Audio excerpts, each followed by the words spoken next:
The presentation, we're talking a little bit about some of the new bent grasses and some of the things that we found in our research plots here at Purdue. Sort of started out the presentation talking about strengths and weaknesses of the major cool season grasses that we're maintaining in the cool humid region. So that would be creeping bent grass and annual bluegrass.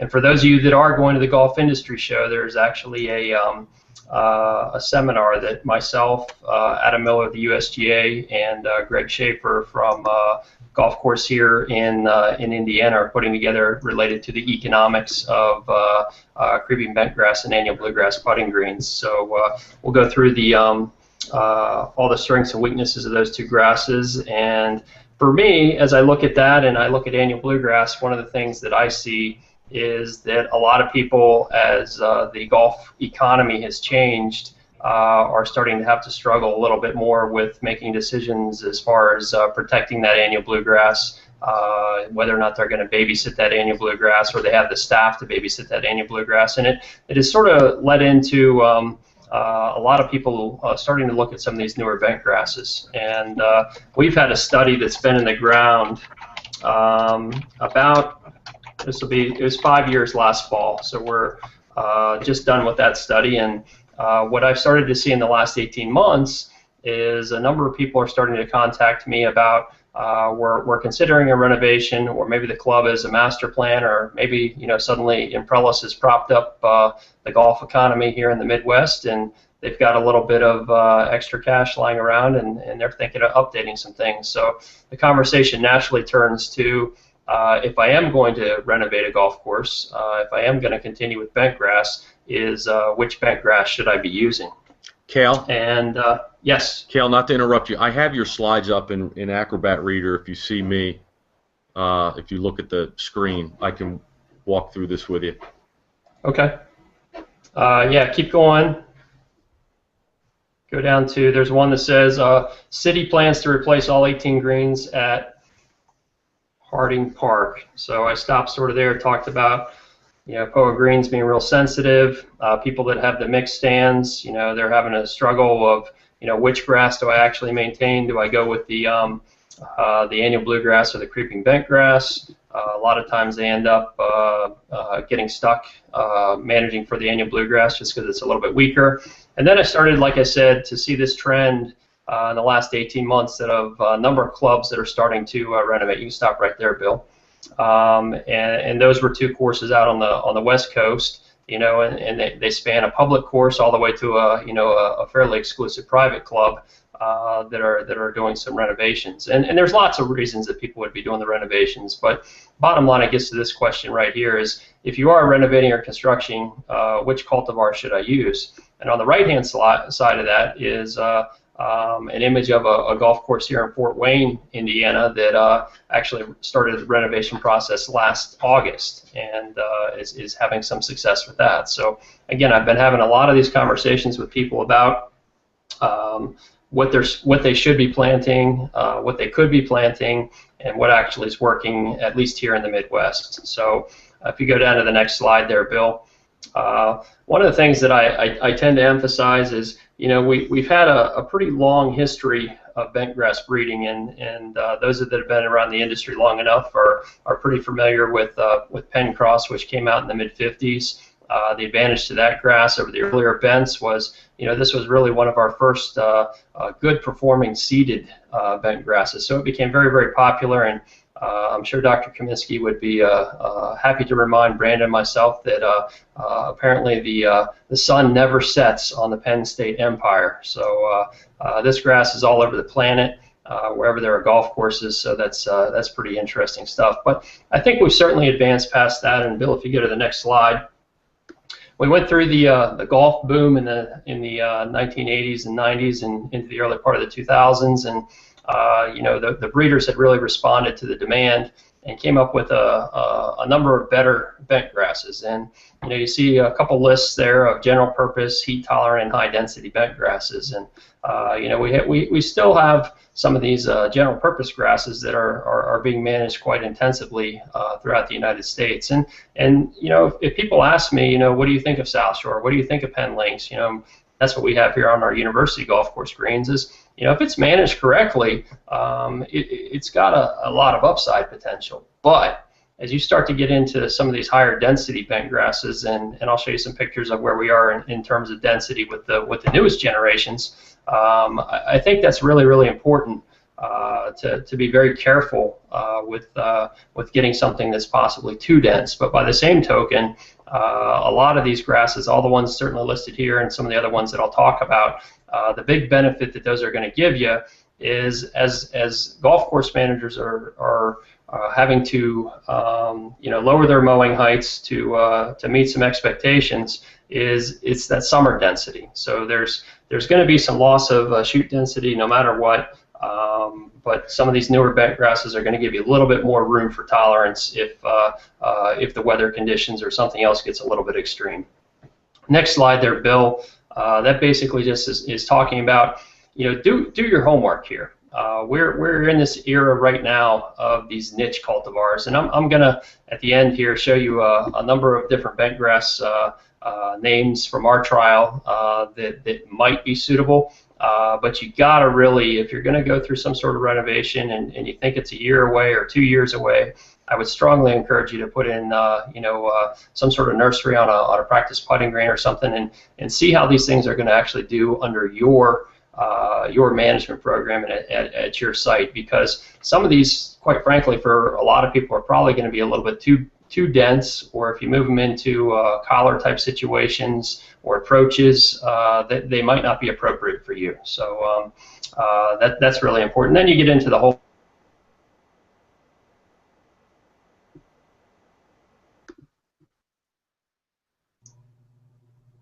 Bigelow, I think we lost your mic.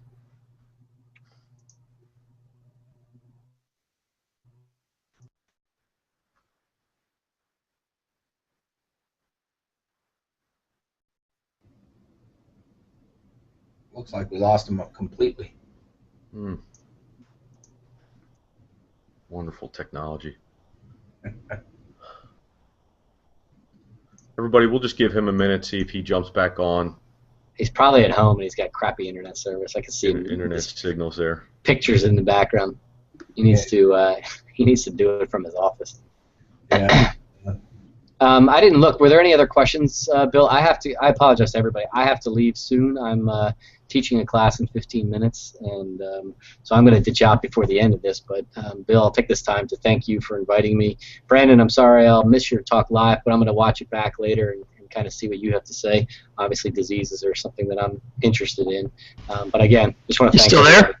Yeah, we got you, Cale. Got you back. Okay. So that's better.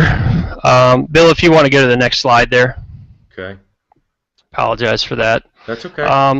And I'll make sure that we go get to the point here in case this happens again. But I've been watching the magazines, watching the websites.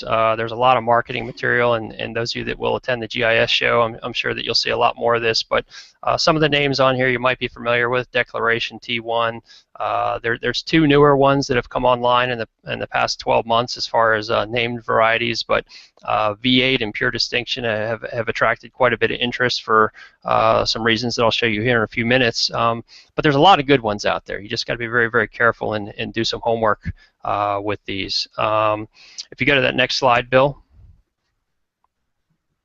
There's a nice publication from Rutgers that talks about some of these bent grasses. This was put out in 2009, so some of the ones that have been recently named are not in here, but this is a good guideline to look at.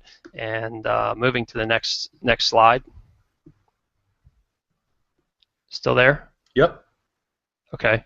If you move to that next slide, and it talks about our putting green trial and the conditions that were associated with that. As we planted that the first week of September in 2008, along with the NTEP trial, and I went out and sought a number of additional cultivars beyond the 19 that NTEP had given us that year, and you can see it's a pretty moderate maintenance program. Most weeks we're actually mowing with a triplex at a height that's a little bit higher than some people. Relatively moderate nitrogen fertility. This is a sand-based putting green. Cored twice a year, top dressed, and then fungicides, insecticides are more curative for us because we're allowing the disease to actually encroach. So going to the next slide here. This is a data slide. Scroll down there, Bill. And basically what we have here is going left to right is the first column is the cultivar names. The second column is the mean turf quality or beauty pageant rating for the 4 years of study, 2009 through 2012. And then to the right are each of the individual study years. And Bill, if you scroll up just a touch there, I don't know if the you can see that. What the cultivars that are listed in orange there, that's the top statistical category. And as you look down that list of names, you'll see, at the very top, you've got V8, Luminary and Pure Distinction, 007, T1, Tyee, SR1150, an experimental from Seed Research, SRP, 1WM, Proclamation, Barracuda, Pinup, and Authority. Right outside that top group is Declaration, but a nice little cluster of some high-performing bent grasses. If you go to the next slide there, Bill. I kind of broke this out and put some text boxes there for people in the audience if they were watching this in a larger room, but you can see the same names that I'd mentioned there. But as you scroll down a little bit further there, Bill, I also highlighted 3 of our what have been industry standards, which are Pen A4, L93, and Pen Cross. And if you look at this statistically, if you download the handout, what you'll see is Pen A4 is actually the same as A1, L93, Declaration, Barracuda, T1, but not as good as 007, Pure Distinction, Luminary, and V8 in our trial. So, if you're looking for the best bent grasses, that last group that I mentioned is the top performers, but Pen A4 is still a pretty good grass, and it is similar to A1, but not quite as good as 007 in our trial. The next slide there, Bill, talks a little bit about the summer performance of the bent grasses, where I basically took the turf quality ratings and divided it across the months of June, July, and August, and separated off the shoulder seasons of April, May, and September, October, November. But in this one, if you go to the next slide there, Bill, I also highlighted the top performers over those 4 years as far as in July, August performance, and basically the same list as what you saw on the previous slide. However, there's a couple that sneak in there, such as the Pinup and the Proclamation, and actually Declaration moves up into that list, and a couple of the other ones fall out. I summarized that on the next slide, where you can actually see the different names, and if you go to the one right after that, I highlight in red the bent grasses that were overall high quality for the whole year. You can see Authorities in there, but then you see in terms of summer quality, Authority kind of drops out, but Declaration comes in there. And the big reason for that is primarily due to some summer performance, some summer density, and possibly a little bit of dollar spot too. The next thing I did with this data is I took each of the individual years and looked to see which of these had actually been in the top statistical category for overall annual quality and summer quality in those first 4 years.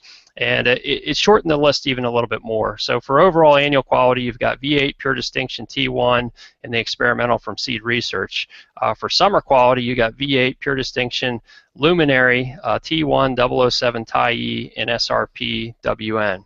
So it just really depends upon what you're trying to look at. I think that if I were a golf course manager, certainly the summer performance would be very, very important to me. But again, each individual is going to have their own things they're looking at, and again, if you're thinking about some of these, this is a good starting list to maybe talk to some of the seed suppliers and put in some small areas on maybe one of your practice greens, and give them a good look for a year or so, and see what they're like in your particular location. Next slide here, Bill, talks a little bit about summer density and some of the other things that we're usually looking at in terms of evaluating these plots. Certainly our number one pest issue, at least here in West Lafayette, is dollar spot. We occasionally get some brown patch, but those are our biggest ones. If you go to the next slide, Bill. Scrolling down here, the big reason I put this slide in is as you start to look at this, what you'll start to see is some differences in terms of the color, and there are two of these grasses that performed really well in this trial, but they're very, very different in terms of color compared to each other, but also in terms to the overall group of bent grasses. And T1, you can see in the image there, it's a relatively dark blue type of bent grass. So if you're going to mix that with some, you need to be very, very careful. And then Pure Distinction is also one that is the extreme opposite of that. It's actually a very light colored bent grass. So it might not necessarily mix too well with some other grasses, and you got to be a little bit careful with that color if that's an important factor for you. Bill, if you go to the next slide there. This is a graph we actually went through in a couple years of the study, and one of the things that we did is you can see some images there, is we took some small cores and we started to separate out the number of shoots that were in each of those cores. So we took several replicates from each of the plots, and myself and some students got together and took some of those shoots out and created these shoot counts. And basically what you're seeing here on the far right hand side, that highest bar that's in blue, about 5 from the right hand side, the name underneath of that is PST-OJO. That was the experimental name for Pure Distinction.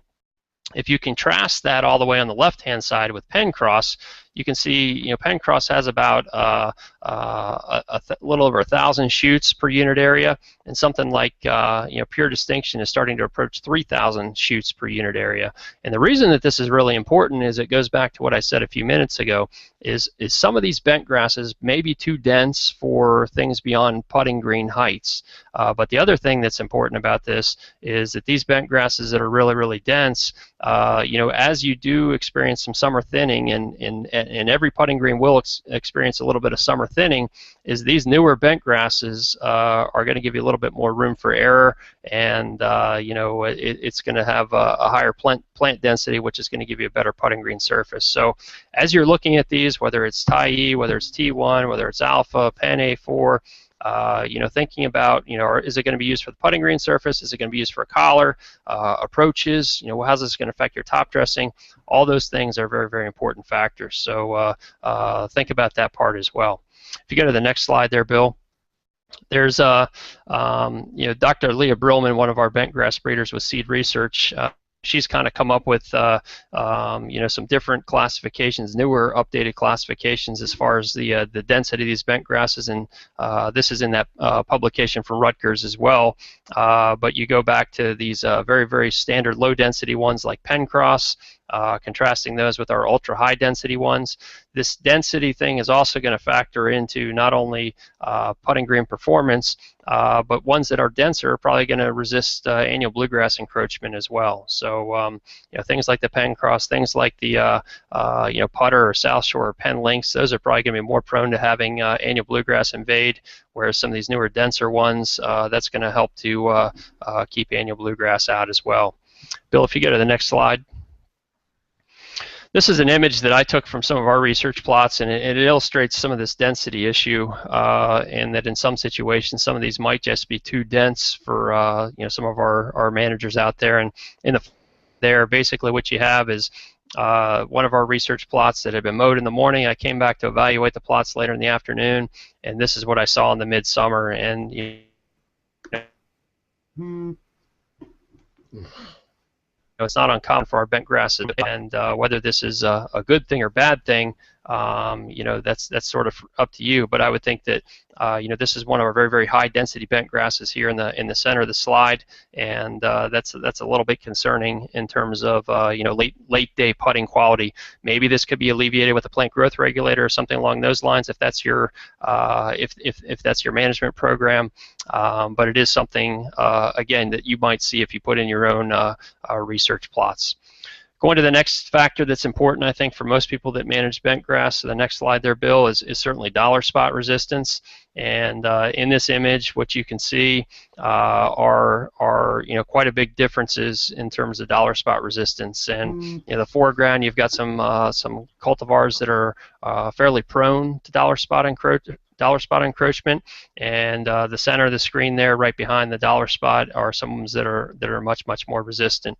As you go down to the next slide, again, our friends at Rutgers, along with the breeders, kind of got together and came up with this this list here of, on the right-hand side, highly susceptible cultivars, all the way over to the left-hand side, or most tolerant cultivars as far as dollar spot.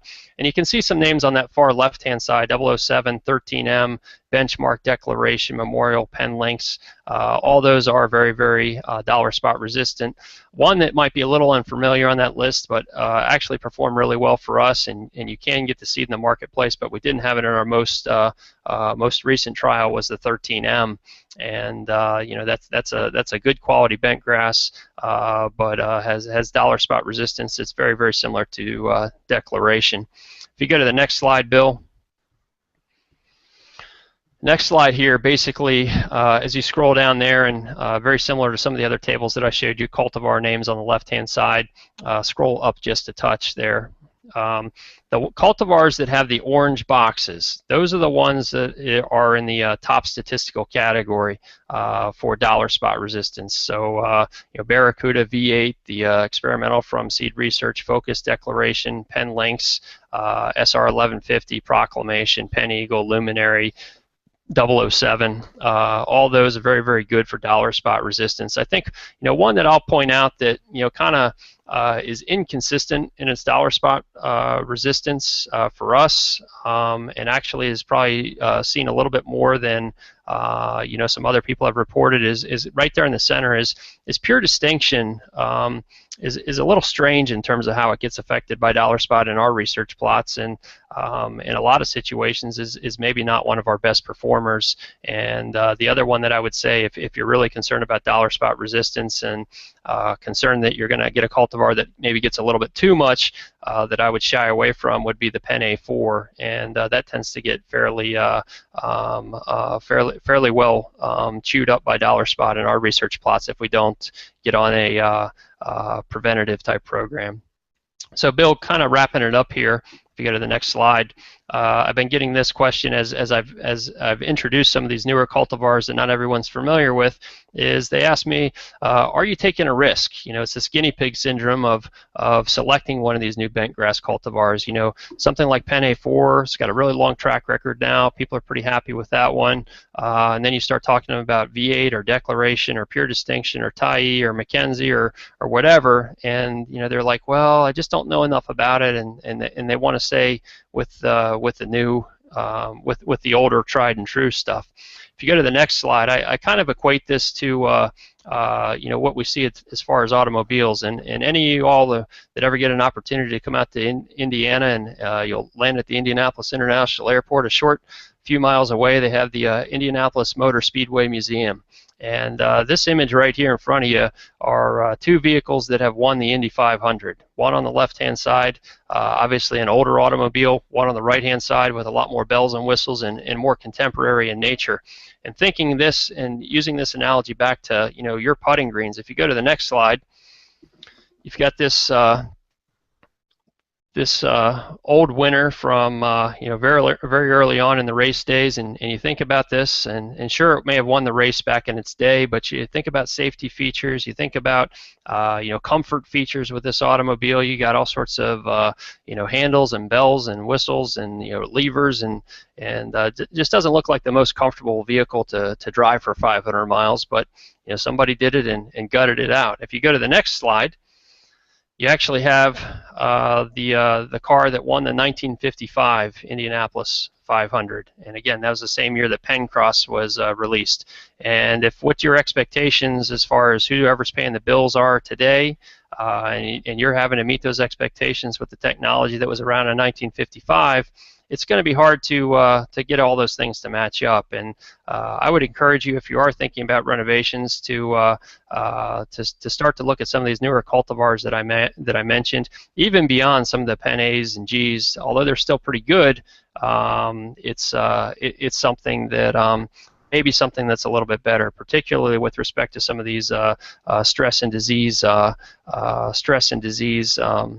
resistance factors that have been bred into these new grasses. So, Bill, if you go to the next slide there. I'll start to wrap it up in the interest of worrying about this thing cutting off again. I just posted this same list that I showed earlier in the presentation.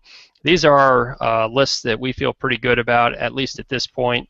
I still need to go back and look at my data from 2013. It might start to focus this list down even just a little bit more, but we had 30-some bent grasses in this trial, and to sort of bring it down to 12 or less, I think that's a pretty solid group of good performers. But some that I'm pretty comfortable with, the V8.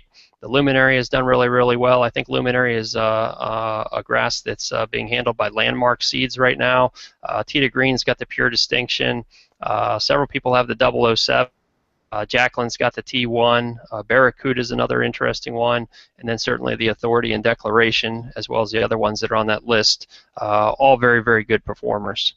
So with that, I'm going to go to the last slide here, Bill, and like I said, if some folks have some questions, you can download these slides as a PDF later on. I'm always happy to chat about this. I'm sure that John and Brandon would say the same thing.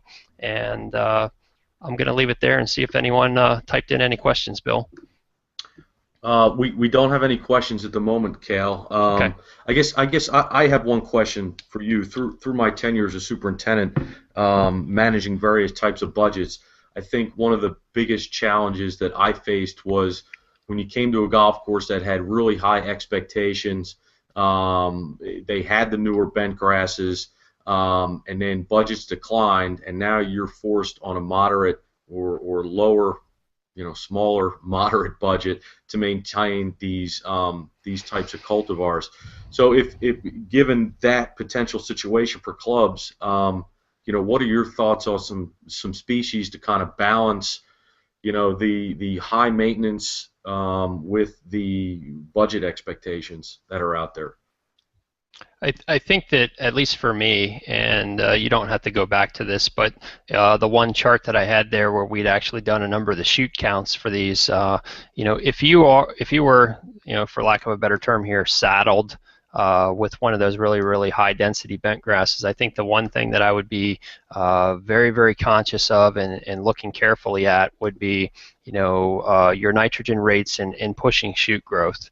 A lot of these, they have really, really good density, but as you start to add too much nitrogen, those grasses might get away from you, not just with the shoot growth, but I'm sure John and Brandon would talk about what's potentially happening in terms of that thatch layer, and you might not be able to do as much as far as that thatch layer. So all that is directly tied to the amount of nitrogen that you're putting down. So you have to be very, very careful with that. I would think that we had a nice presentation at our Green Industry Expo last week as far as mowing and rolling. You're going to have to keep these things in check as much as possible. So the nitrogen rates, the plant growth regulators, maybe if you have all that in line, then maybe you can reduce some of your mowing requirements with some of the plant growth regulators. Certainly staying on top of your sand top dressing and managing that organic layer would be important. And if this is going to continue on, if this looks like it's a scenario long term, maybe it's time to start to talk to the folks in charge and say, hey, we've got something that's really, really high maintenance. I need to start to look at some of these that are a little bit less maintenance and have the conversation about the renovation, because there are some of these bent grasses that I would say that people are only got to spray 3 times a year for dollar spot. Brandon might have other ideas, but I think there's huge differences. Huge differences. Reducing chemical costs, reduce mowing,